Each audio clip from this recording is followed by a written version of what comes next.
नमस्कार, आप सभी का बहुत बहुत स्वागत है हुंकार में। आपके साथ हूं मैं रुबिका लियाकत।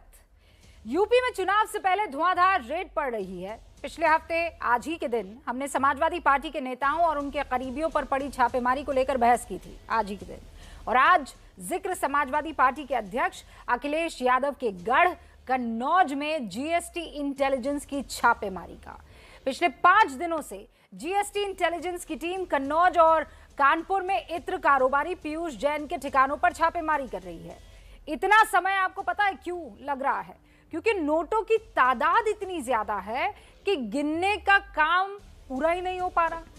5-5 नोट काउंटिंग मशीनों के साथ जीएसटी इंटेलिजेंस, साथ में बैंक के कर्मचारी पीयूष जैन से मिले नोटों की गिनती कर रहे हैं, लेकिन यह काम आप समझ लीजिए अभी तक पूरा नहीं हो पाया है। और हैरानी की बात यह है कि जिस पीयूष जैन की कंपनी का टर्नओवर महज केवल सिर्फ ओनली 5 करोड़ रुपए है, उसके पास नकद 257 करोड़ रुपए आ जाते हैं। क्या ये नोट किसी और के हैं? क्या इस नोट का इस्तेमाल यूपी के चुनाव में होने वाला था? क्या पीयूष जैन का कोई राजनीतिक कनेक्शन है? आज इसी पर हुंकार के रेड को लेकर सवालों के जवाब अब तक मिल क्यों नहीं पा रहे हैं। पहले आप इस रिपोर्ट को देखिए, फिर सारे खास मेहमानों से आपका परिचय।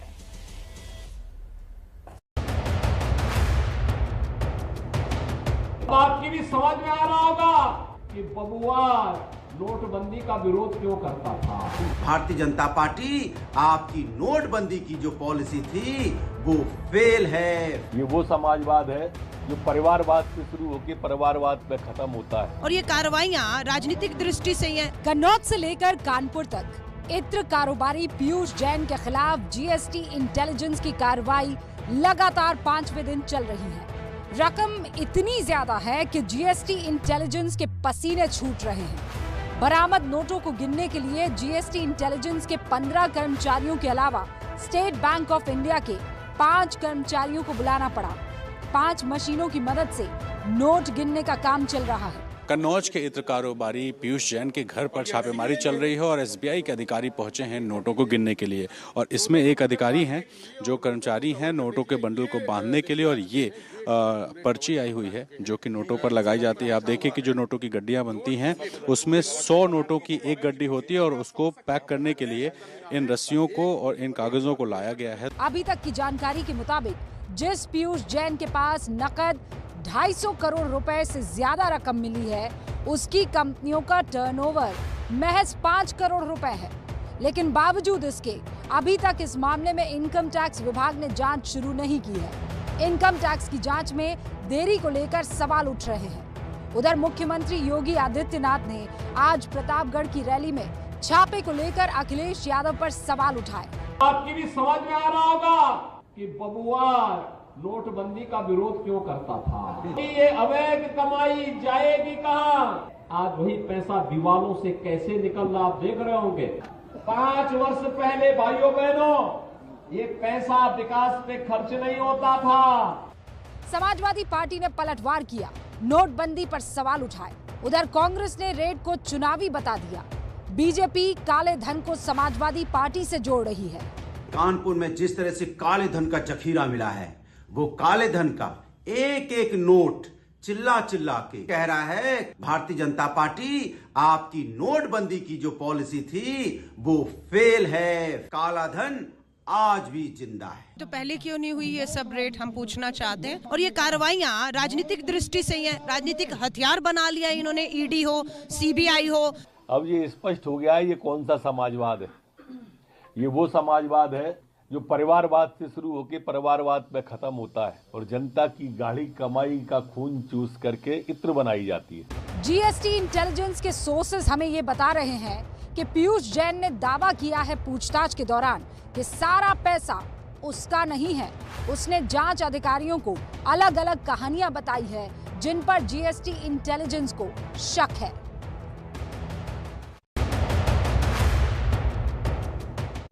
और जो सारे खास मेहमान हमारे साथ जुड़ चुके हैं वो अब स्क्रीन पर आपके सामने होंगे। अजीज खान साहब जो कि प्रवक्ता है समाजवादी पार्टी के, अवनिजेश अवस्थी साहब प्रोफेसर है दिल्ली यूनिवर्सिटी के, डॉक्टर एम.एच. खान साहब प्रवक्ता है बीएसपी के, उदित राज साहब मैं आपको ये बता दूं कांग्रेस के नेता तो हैं लेकिन इनकम टैक्स विभाग के बड़े अधिकारी भी रह चुके हैं।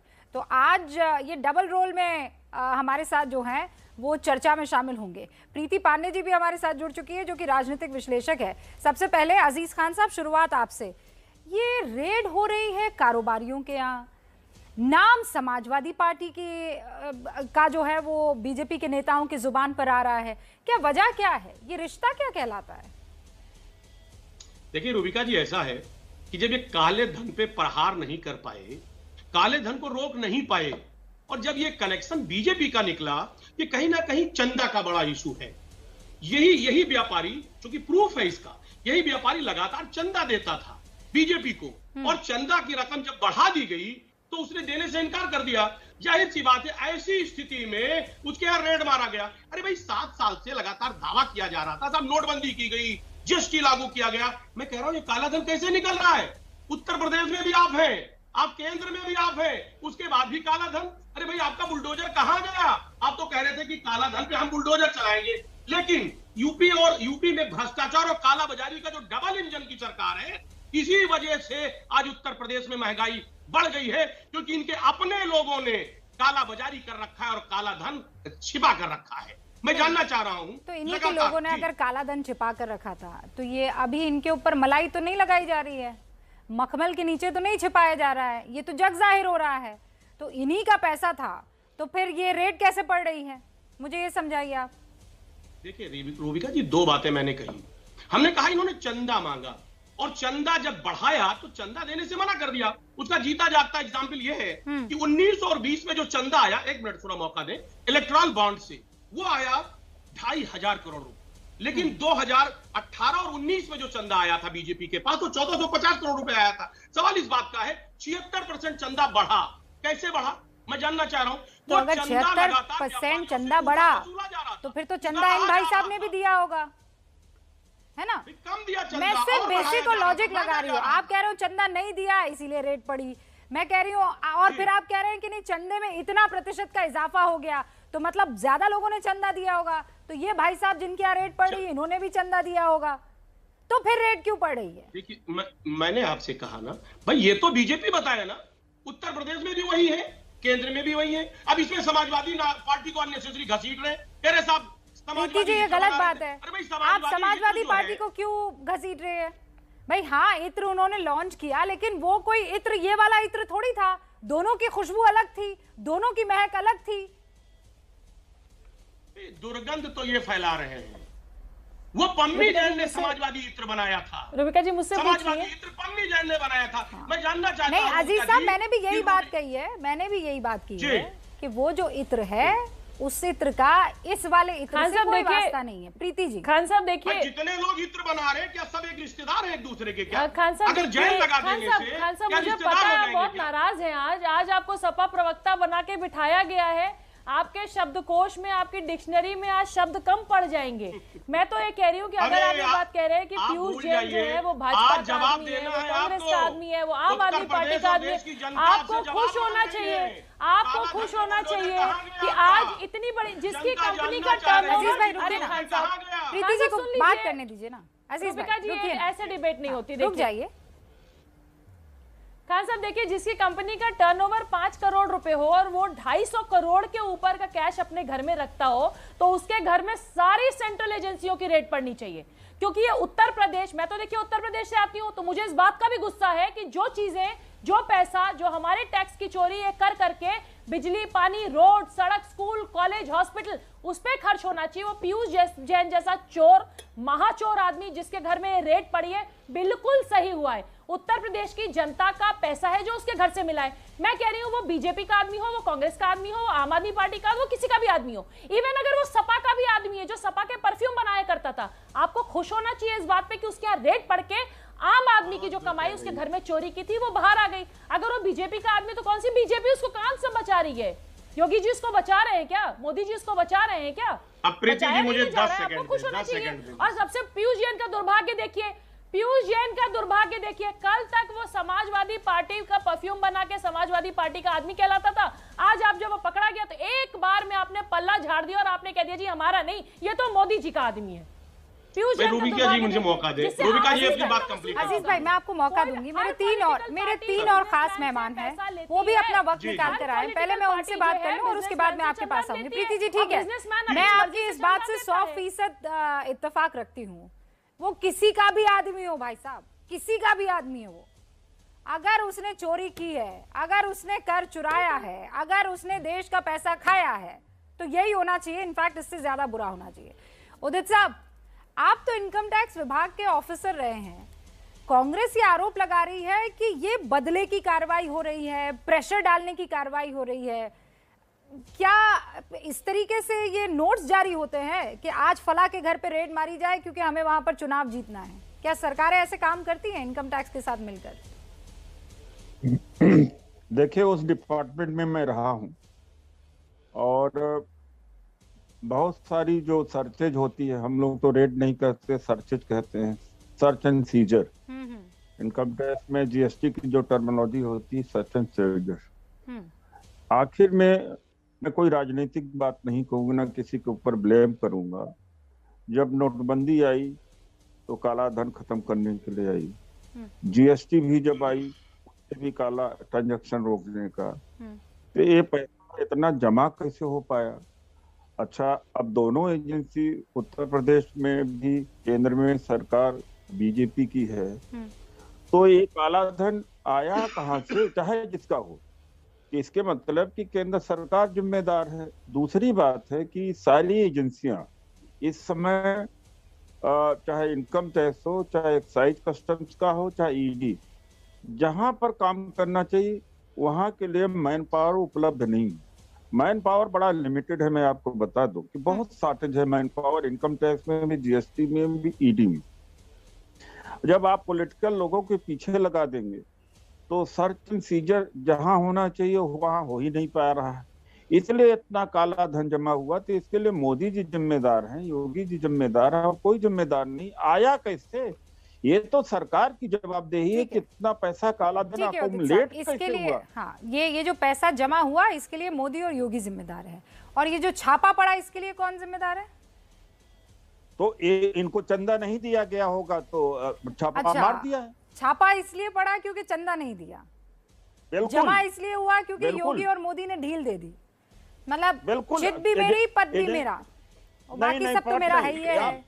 नहीं, एजेंसी को काम करने नहीं दिया जा रहा सही जगह पर, इसलिए अकुमुलेट हो गया। तो वही तो मैं आपसे पूछना चाह रही हूँ कि आप इनकम टैक्स के अधिकारी रहे हैं, ये क्या फोन वोन करते हैं प्रधानमंत्री और ये मुख्यमंत्री वगैरह इनकम टैक्स के? सारा इनके, अब वो जमाना चला गया, अब सारा पावर कंट्रोल सेंट्रलाइज हो गया पीएमओ में और होम मिनिस्ट्री में। आपके टाइम पर होता था? अच्छा, आप बोल रहे हैं अभी सारे रूल्स एंड रेगुलेशन भी बदल गए हैं, अब डायरेक्ट फोन पे होता है कि हाँ भाई आज पहुंचो घर पे, सारा सेंट्रलाइज्ड है सारा। अरे जब इलेक्शन कमीशन को पीएमओ में बुला दिया जा सकता है, जब इलेक्शन कमीशन को कभी पीएमओ में नहीं बुलाया, रिमांड पर ले लिया गया है, बड़ी खबर है। प्रीति कुछ कहना चाह रही है और साथ में अवनीश अवस्थी के चेहरे पर एक अलग ही मुस्कान है। उदित साहब, मेरे ख्याल से आपके होने की वजह से वो जवाब देना चाह रहे हैं, पर एक सेकंड, एक बड़ी खबर, इत्र कारोबारी पीयूष जैन को 14 दिन की रिमांड मिली है। कारोबारी पीयूष जैन को 14 दिन की रिमांड पर भेज दिया गया है। सिर्फ कानपुर से 177 करोड़ रुपए कैश बरामद हुआ है। कानपुर में 23 किलो सोना, 6 करोड़ का चंदन का तेल जो है घर में मिला है। ओम प्रकाश तिवारी मेरे सहयोगी जुड़ चुके हैं, जरा उनका रुख करते हैं। ओम प्रकाश, बड़ी खबर, 14 दिनों की रिमांड।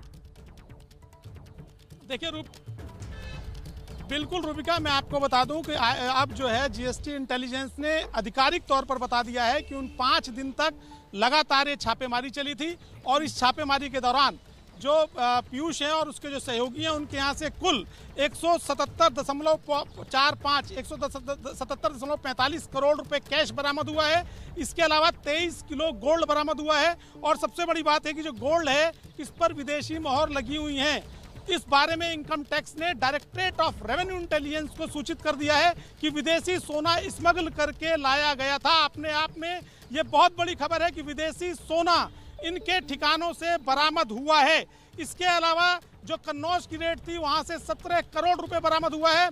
इसके अलावा 600 किलो 600 किलो चंदन का तेल बरामद हुआ है, जिसकी कीमत जो है वो 6 करोड़ रुपए बताई गई है। ये जो तेल है इसको तहखाने में छुपा कर रखा गया था।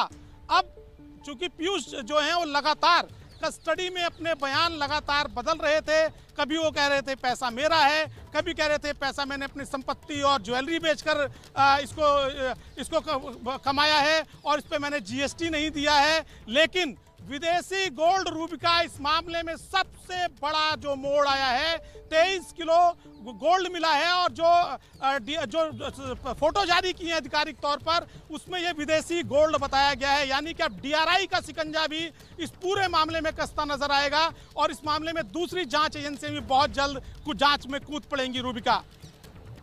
और यही तो अखिलेश यादव भविष्यवाणी कर रहे थे कि अभी तो सिर्फ इनकम टैक्स है, अभी तो ईडी भी आएगी, सीबीआई भी आएगी। और अब आप देखिए, मेरे सहयोगी ओम प्रकाश तिवारी बता रहे हैं कि जिस तरीके से बाहर देशों का स्टैंप लगा सोना बरामद हुआ है, अब बाकी एजेंसियां भी आएगी और इस पूरे के पूरे मामले की जांच करेगी। लेकिन मैं अब तक समझ नहीं पा रही हूं, ओम प्रकाश आप हमारे साथ बने रहिएगा, क्योंकि इनकम टैक्स की और ये जीएसटी इंटेलिजेंस की जिस तरीके से यहाँ पर कार्रवाई चल रही है उसे लेकर बहुतों को शक हो रहा है। इसीलिए ओम प्रकाश तिवारी मैं चाहती हूँ आप रहिए हमारे साथ। लेकिन उससे पहले अवनीजेश जी और उसके बाद खान साहब आपका रुख करूंगी। अवनीजेश जी, 5 करोड़ का टोटल टर्नओवर और 250 से ज्यादा करोड़ की वो अकूत संपत्ति, काला धन। अरे जब आप लोगों ने ये वादा कर लिया था कि नोटबंदी के बाद और जीएसटी के बाद काले धन का क भी नहीं बचेगा, तो ये क्या कखगा चल रहा है? ये ऐसे ही नहीं बचेगा, जो करेगा वो ऐसे ही पकड़ा जाएगा। बात बड़ी साफ सी है। जो लोग बौखला रहे हैं, अभी 3 दिन पहले 4 दिन पहले समाजवादी पार्टी के एक राज्यसभा सदस्य ने तो ये कहा, मुलायम सिंह यादव के परिवार के ही हैं वो, एक भी पैसा नहीं मिला, कहीं कुछ मिला ही नहीं जी, कहीं कुछ मिला ही नहीं। जो लोग टाइमिंग पर सवाल उठा रहे हैं, जो लोग नोटबंदी पर सवाल उठा रहे हैं, तकलीफ उन्हीं को हो रही है ना। तो समझ लीजिए किसका पैसा पकड़ा गया। हम लोग तो बहुत खुश हैं। जो लोग कह रहे हैं कि यहां पर स्टाफ नहीं है, जीएसटी ठीक नहीं है, जो लोग इन सब पर सवाल उठा रहे हैं आज चेहरे पर, पेशानी पर, उन्हीं के तो सलवटे हैं ना। और जिसकी पेशानी पर सलवटे हैं, दर्द भीतर से उन्हीं को हो रहा है। हम तो बहुत खुश हैं, बहुत खुश हैं। अगर अतीक अहमद की जमीन पर कब्जा करके अगर 76 फ्लैट गरीबों के लिए बनाए जाते हैं तो इससे बढ़िया क्या खुशी की बात है। अगर 177 करोड़ 45 लाख रुपए मिला, सोना मिला, कविता लिख दी, मिला और पता नहीं क्या क्या। उदित राज जी कुछ कहना चाह रहे हैं और उसके बाद एमएच खान साहब। उदित राज जी जल्दी से। ले गए, हिंदू मुसलमान पर ले गए। अरे कहाँ की बात कहाँ ले गए? हिंदू मुसलमान, रूबिका जी ये क्या मतलब है? और क्या कर रहे हैं? करेक्ट। अतीक का नाम कहाँ से आ गया? मैंने क्या हिंदू मुसलमान किया इसमें? नहीं, इसमें अरे इसमें क्या अतीक अहमद की कल जमीन पर भूमि पूजन हुआ है? आप कह रहा हूँ। अच्छा, नाम लेना भी, अतीक एक आदमी का नाम लेना भी, अतीक का नाम। रूबिका जी ये गलत बात है। अतीक अहमद को मैं क्या कहूँ?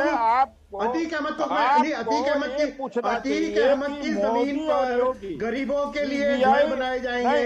अतीक अहमद ने जो जबरदस्ती जमीन कब्जाई हुई थी उस पर गरीबों के लिए घर बनाए जाएंगे। तो अतीक अहमद ना हो गया। रूबिका जी देख लिया आपने? नहीं पर उदित राज जी ये तो बहुत ही नहीं, ये तो हास्यास्पद है। अतीक नाम लेना ही हिंदू मुसलमान हो जाएगा। तो फिर तो मुझे नहीं, फिर तो उसके बाद मुझे एमएच खान साहब को, अजीज खान साहब को बुलाना ही नहीं पड़ेगा। और अगर बुलाऊंगी तो आप आरोप लगाएंगे कि रूबिका आप तो हिंदू मुसलमान कर रही है। क्यों एमएच खान साहब? इनकम टैक्स की काला धन की बात है। एमएच खान साहब आप ऐसे ये बहुत गंभीर मामला है। पूछना चाहता हूँ कि नोटबंदी में, अरे भाई उदित जी एक सेकेंड। अब अभी हिंदू मुसलमान नहीं, अभी सिर्फ अभी मुसलमान के बोलोगे। खान साहब ठीक है ना? ना जी बिल्कुल ठीक है, आप कह रही हैं। मैं तो ये कह रहा हूँ कि बहुत गंभीर मसला है। नोटबंदी जीएसटी के बाद इतना बड़ी रकम आज के देश में बरामद होना, ये इंटेलिजेंस का या जो एजेंसियां काम करती है इसके बारे में उनका फील्ड होता है। दूसरी बात, बहुत गंभीर बात यह है रूबिका जी कि विदेशों से जो सोना आया है वो कैसे आया सोना? वो सोना एयरपोर्ट से तो आया होगा या पानी के रास्ते से आया होगा। तो ये हिंदुस्तान की भारतवर्ष की सरकार क्या कर रही थी? कैसे आने दिया विदेशी सोना यहाँ इतने बड़े पैमाने पर आया? अगर देखिए अग्निवेश जी बता रहे हैं बड़ा खुश है तो हम भी बहुत खुश है, लेकिन सारी बात है इसमें कहीं इंटेलिजेंस फेल्योर है कि नहीं है। और देखिए रूबिका जी, इतना छोटी रकम नहीं है। हम आप जो है रात दिन मेहनत करके भी आप 100 करोड़ नहीं कमा सकती, 5 करोड़ नहीं कमा सकती। इतना रुपया नोटबंदी के बाद इकट्ठा होना ये बहुत गंभीर मामला है। ये कैसे इतनी जल्दी इतना रुपया आ गया और दीवारों से निकल रहा है, सरकारों से निकल रहा है? ये तो अग्निवेश जी बड़ा खुश है। अरे अभी तक कहाँ से सोए? अभी नाराज से क्या है आप उससे? आपने खुश हो गया? अरे भाई ये कहाँ थे ये लोग? नोटों की बंदियां दीवारों में चली जा रही थी। पकड़े जाने पर जिसको दर्द हो रहा है ना, ये 177 करोड़ रुपए पकड़े जाने पर जिसको दुख हो रहा है, कष्ट हो रहा है, आप उनको लोग मुबारक हो। खुश हैं तो फिर दुख किस बात का? मैं अभी तक नहीं समझ पाई। आप कह रहे हैं कि आप ये इंटेलिजेंस फेलियर है, लेकिन अब तो पकड़ा गया ना चोर। रूबिका जी, अब तो कार्रवाई हो रही है ना। देर आए दुरुस्त आए, क्या मैं इस मुहावरे का यहाँ पर इस्तेमाल कर सकती हूँ? मैं एक ब्रेक के लिए रुक रही हूँ। ओम प्रकाश तिवारी जवाब दीजिएगा, क्या इस मुहावरे का इस्तेमाल हो सकता है? देर आए लेकिन दुरुस्त आए। तो जितने भी मेहमान हमारे साथ जुड़े हुए हैं उसमें से समाजवादी पार्टी, बीएसपी का और कांग्रेस का साफ तौर पर ये कहना है कि ये इंटेलिजेंस फेलियर है।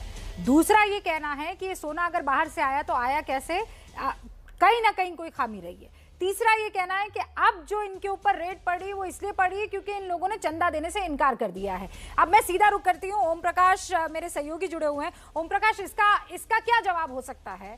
जो ये कहा जा रहा है कि ये जो आप इस वक्त तस्वीरें देख रहे हैं, इन बोरियों में भरा हुआ है सोना। मैं बता दूं, आपने अपने 1-2 बूंदे जो हैं वो कहीं छुपा के कबर्ड में रखे हुए होंगे। इन भाई साहब ने सोना जो है वो ये बोरियों में डाल के रखा हुआ है, कोई सोच भी नहीं सकता है। हमारी माएँ जो हैं वो रुमाल में बांध कर सोना जो है कपड़ों की गड्डी के बीच में रखती थी। इन भाई साहब ने बोरों में रखा हुआ है सोना। 1-1 किलो के बिस्किट देखिए किस तरीके से मिल रहे हैं। ओम प्रकाश तिवारी, ये जितने भी आरोप लग रहे हैं कि ये एजेंसियां प्रेशर में काम कर रही हैं, ये इंटेलिजेंस फेलियर था कि भाई साहब बोरों में इतना सोना इकट्ठा कर पाए? देखिए रूबिका, इसको इंटेलिजेंस फेलियर तो नहीं कहा जा सकता, क्योंकि जो इस मामले की अगर आप शुरुआत देखें तो उसमें केवल 12 करोड़ रुपए की चोरी इनवाइस की बात थी और उसमें कुछ ट्रकों को पहले इंटरसेप्ट किया गया था जिसमें फेक इनवाइस के जरिए इधर उधर माल किया जा रहा था। उसके बाद जब इंटेलिजेंस डेवलप की गई तो इंटेलिजेंस डेवलपमेंट के दौरान पता चला कि इस मामले के तार कन्नौज और कानपुर से जुड़े हुए हैं। और जब छापेमारी हुई तो मैं आपको बता दूं कि जीएसटी सूत्रों का कहना है कि अधिकारियों को भी ये उम्मीद नहीं थी कि इतनी बड़ी मात्रा में उनको पैसा मिल जाएगा। पहले दिन ही जब 150 करोड़ रुपए से ज़्यादा बरामद हुआ तो अधिकारियों की आंखें खुली की खुली रह गई थी और उन्हें सपने में भी अनुमान नहीं था। तो इंटेलिजेंस फेलियर इस हिसाब से नहीं कहा जाता। ये तो माना जाएगा कि जो आपने कहा था देर आए दुरुस्त आए, भले ही चोर ने पैसा किसी कहीं का भी पैसा हो, कथित चोरी का पैसा उन्होंने इकट्ठा करके रखा हुआ था, लेकिन अल्टीमेट वहां पर इन्वेस्टिगेशन एजेंसी पहुंच गई, चाहे वो कोई सी भी इन्वेस्टिगेशन एजेंसी हो। हाँ, जो सोना बाहर से आया है वो चाहे पानी के रास्ते आया हो या हवाई जहाज के रास्ते आया हो, हम ये मान सकते हैं कि जो मौका वारदात पर जो लोग रहे होंगे उनकी गाफिलियत रही या उनकी नेग्लिजेंस रही जिसके चलते ये विदेशी सोना यहाँ पर आ गया। लेकिन इसे पूरी तरह से इंटेलिजेंस फेलियर नहीं कहा जा सकता, क्योंकि अल्टीमेट रिकवर तो हो गया और रिकवरी के बाद अब जांच जारी है और इस जांच जारी के दौरान इस मामले के जितने बड़े मगरमच्छ हैं रूबिका, वो एक एक करके सामने आते जाएंगे, मगरमच्छ भी पकड़े जाएंगे। एमएच खान साहब, ओम प्रकाश तिवारी आप रुकिएगा, सुनिए खान साहब आप क्या जवाब देते हैं, और फिर मैं चाहती हूँ कि 20 सेकंड और आपके लूँ और फिर मैं आपको शुक्रिया करूंगी। खान साहब, एमएच खान साहब। जी देखिए, मैं इनके बात से सहमत बिल्कुल नहीं है। इंटेलिजेंस किस लिए होती है? इंटेलिजेंस खाना पकाने के लिए होती है या ढोल बजाने के लिए होती है? इंटेलिजेंस क्यों नहीं इसको अभी तक समझ पाई कितना पैसा आ रहा है? क्यों नहीं समझ पाई कि बाहर से सोना आ रहा है? क्यों नहीं समझ पाया कि यहाँ पे अभी जहाज से आ रहा है, पानी जहाज से आ रहा है? ये इनकी बातें मैं सहमत नहीं हूँ। और इंटेलिजेंस अगर काम कर रही होती तो इतना खूब संपत्ति इकट्ठा नहीं हो पाती, इतना ज्यादा इकट्ठा करने से मतलब है कि इंटेलिजेंस नहीं जान पाई है, इनकम टैक्स नहीं जान पाई है। ओके, ओम प्रकाश जी, उसको नहीं समझ पाई है। ये इंटेलिजेंस 100% है, इसमें होना नहीं कर सकता। अब नहीं तो बताइए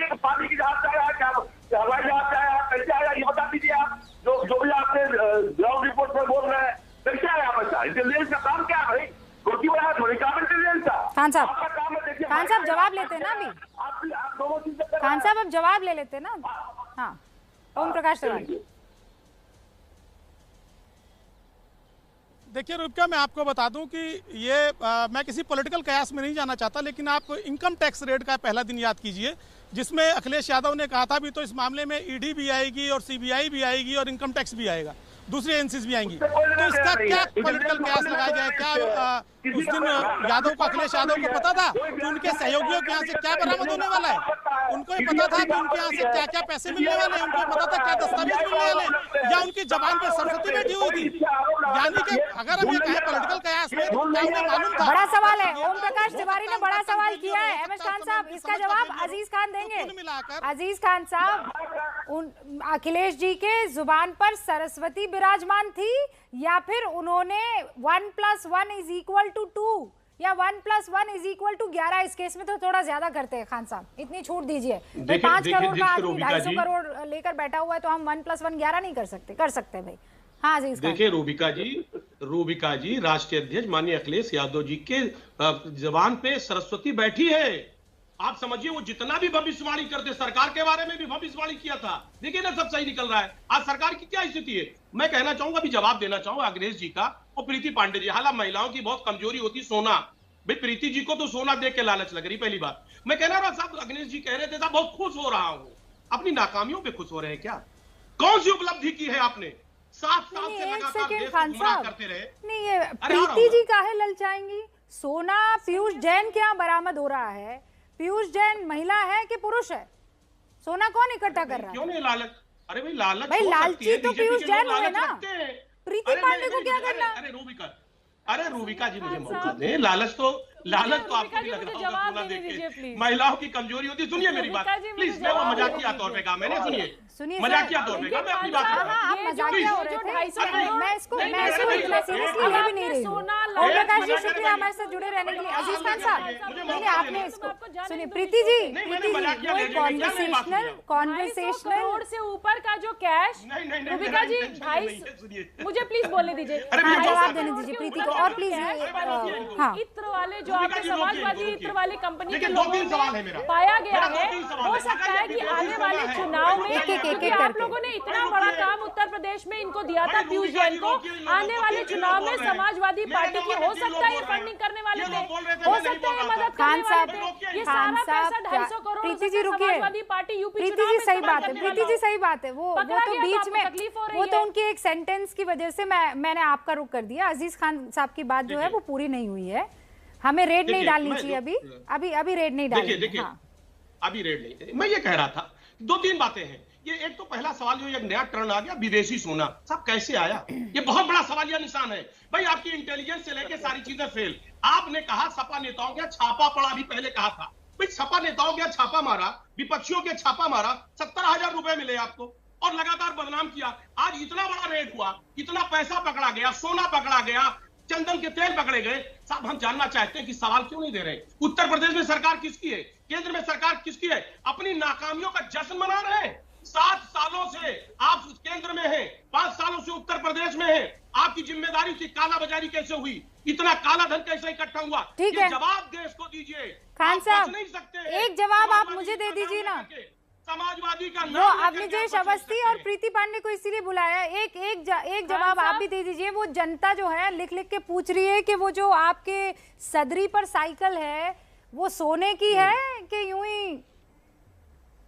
नहीं, सोने की है, सोने की है।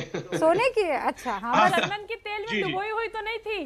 नहीं, वो चंदन भी आएगा। जब ये बीजेपी वाले देंगे फिर चंदन आएगा। मैं ये कह रहा था अभी चंदन इकट्ठा कर रहे हैं। ठीक है, बीजेपी के लोग चंदन। ठीक है, मैं समझ गई। प्रीति जी जल्दी से जवाब दीजिए और उसके बाद उदित राज भी इंतजार कर रहे हैं और अवनीश जी। रूबिका जी अवनीश जी बस 20 सेकंड में आप मैं इस बात से बिल्कुल ताल्लुक रखती हूँ कि ये इंटेलिजेंस फेल्योर बिल्कुल भी नहीं। इंटेलिजेंस फेल्योर ये तब होता जब इसको पूरा चुनाव उत्तर प्रदेश का हो जाता, तब भी ये 250 करोड़ अगर ना सरकार पकड़ती तो। हाँ, ये जरूर कहूंगी कि ये पैसा चाहे पानी के रास्ते आया, जहाज के रास्ते आया, जैसे भी आया, ये नहीं आना चाहिए था। कहीं ना कहीं ऑफिसर्स की नेग्लिजेंस थी उसके कारण ये कैश यहाँ तक पहुंचा। तो वही बात तो अजीज खान कह रहे हैं और वही बात एमएच खान साहब कह रहे हैं, इसलिए 250 करोड़ दो चीजें हैं, पकड़ा गया वो अच्छी बात है, लेकिन इतनी तादाद में ये सोना अगर बाहर से आया तो आ कैसे गया अवनीश जी, कैसे आ गया सोना?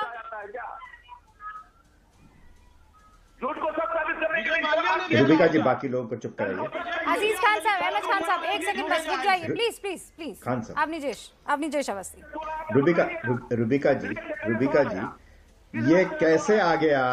भैया खान साहब आप सुन भी रहिए ना।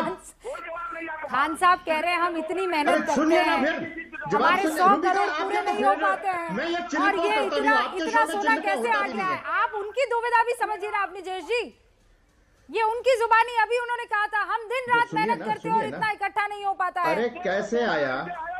रूबिका जी ये सोना कैसे आया? यही बात खान साहब जानने के लिए 14 दिन की कस्टडी ली गई है। यार रूबिका जी फिर आप बुलवा लीजिए ना इनसे, फिर रुक जाइए खान साहब, सवाल मुझसे पूछती है और यहाँ पे चिल्लाता कोई और आता है यहाँ समझ में भी नहीं आ रही है और जबरदस्ती हम लोग बहस भी ठीक से नहीं कर पा रहे हैं। खान साहब आपकी बात समझ में आ गई है, उसका जवाब अवनीश अवस्थी।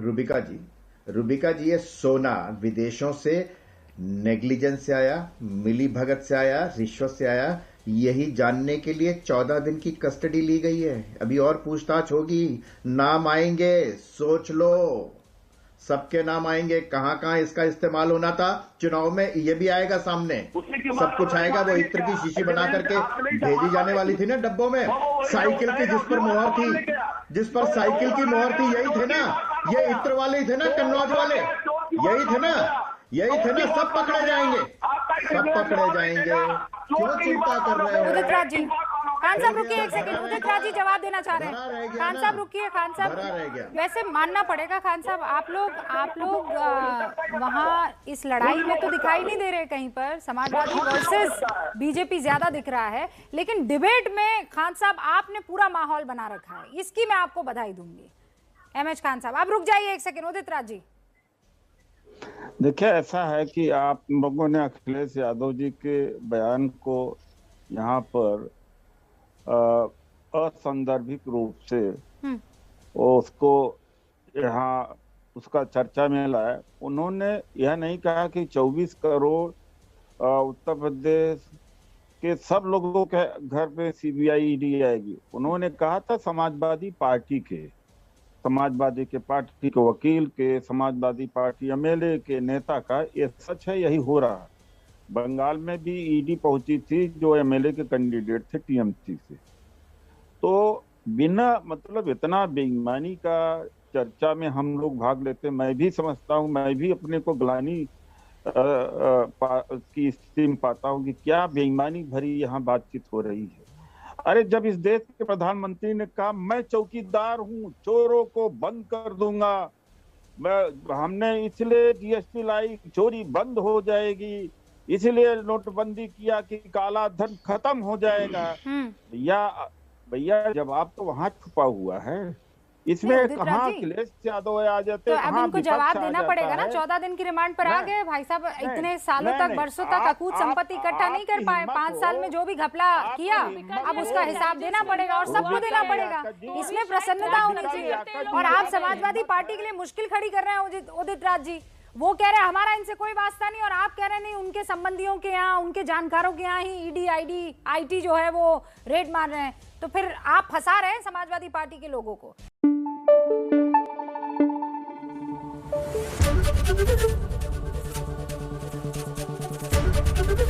एबीपी न्यूज आपको रखे आगे।